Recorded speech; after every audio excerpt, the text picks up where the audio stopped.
January 19th, 2003. Indian officials ventured into a deep jungle investigating several missing persons reports from a nearby city. What they found was a Tower of Silence, or Dakma. Zoroastrians use these sites to dispose of bodies in the open air. While sites like these are not uncommon in certain parts of India, several peculiarities hint at something more unusual. None of the bodies depicted in the photograph were identified. Villagers from nearby, though initially surprised at the sheer number of corpses in the Dakma, proved unable to recognize the bodies. The corpses also do not match the descriptions of the missing people. There were no animals around except for maggots and flies. Zoroastrians rely on birds, i.e. buzzards, to dispose of the bodies in the belief they are contributing back to the earth. Officials found the corpses relatively untouched by any sort of animal.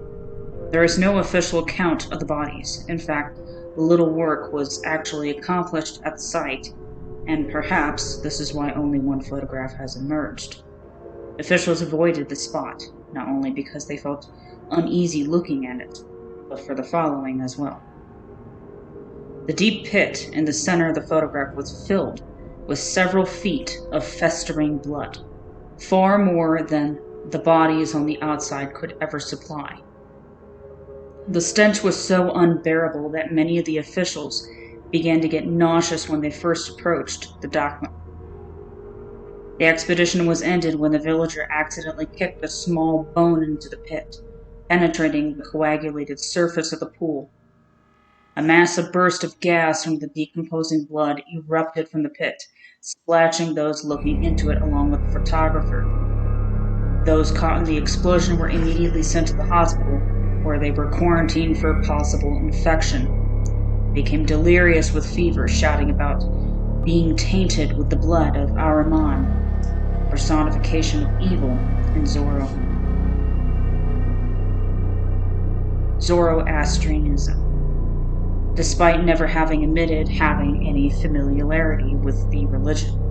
In fact, many of them had no idea what the Dakma was when they had found it. Delirium turned to insanity as many began to attack hospital staff until they were sedated. The fever eventually killed all of them.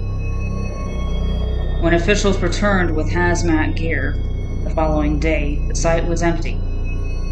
All the bodies had been removed, and astonishingly, the pool of blood in the pit had been drained. All that remained of the incident was this photograph.